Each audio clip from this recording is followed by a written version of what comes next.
በኤአይ ስታርታፕ ማዕከል ስር የታቀፉ የኤአይ ስታርታፖች የፒች ኮምፒቲሽን አካሂደው ነበረ።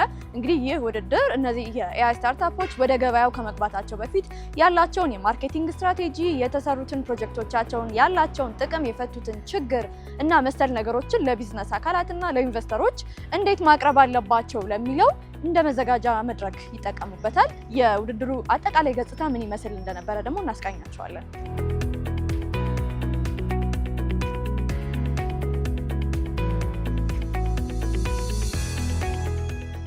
ፒች ኮምፒቲሽን በዋነኝነት የሚጠቅመው ፕሮዳክትሽን የያዝሽውን ፕሮዳክት እንዴት ነው ለማያውቀው ሰው የምትናገሪው፣ ለማያውቀው ሰው የተፈጠረው ችግር እንዴት ነው የምትናገሪው፣ ሶሉሽንስ እንዴት ነው የምታስረጁ፣ ያመጣሽውን ኢምፓክት እንዴት ነው ማሳየት የምትችይው፣ ለዛ ደግሞ እንዴት ነው ኢንቨስተሮችን አትራክት አድርገሽ እዛ ላይ ብር እንዲያወጡ የምታደርጊው፣ በምን ያህል ልክ ነው የሚለውን በደንብ የሚያለማምድ ነው። እንግዲህ መጪው ኢንቨስትመንት የምንጠብቅበት ጊዜ ነው። ኢንቨስትመንቶችን ሬዝ እናደርጋለን ብለን የምንጠብቅበት ጊዜ ነው። እንዴት ፒቹ መዘጋጀት አለበት የሚለውን ማለትም እያንዳንዱ ስላይድ ላይ ምን ያኖር አለበት ምን መቅረት አለበት የሚለው ሞር ትሬኒንግ አግኝተናል። ከዛም በተጨማሪ ደግሞ ፒቺንጉ ላይ ምን ነገሮችን ማንሳት አለብን፣ ስኮፕ እንዴት ንግግራችን ስኮፕ እናደርጋለን የሚለውን ነገሮች ተመረንበታል።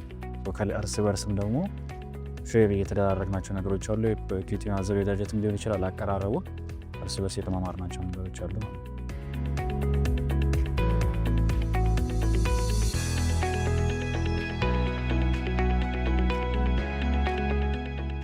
የፒች ኮምፒቲሽኑ አሪፍ ነበር። ሆነስትሊ የሰጡን ፊድባኮች በጣም ሄልፕፉል ፊድባኮች ነበሩ። ለቀጣይ ላይ ያው ኦልሬዲ እኛ ጋር ለረጅም ጊዜ ቆይተዋል። ኤቭሪ ስቴጆችን አልፈዋል። ሶ ፋይናሊ ፕሮዳክታቸውን ወደ ገበያ ይዘው የሚወጡበትን ሰው ፊት ሲቀርቡ እንዴት ነው ከስተመራቸው የሚያሳምኑ፣ እንዴት ነው ደግሞ ፈንድሬዝ ለማድረግ ፓርትነር እንዴት ነው ኢንጌጅ እንዲያደርግ እንዴት ነው ማሳመን ያለባቸው የሚል አይነት ኮንሴፕት ያለው ነው የፒቺንግ ሴክሽኑ።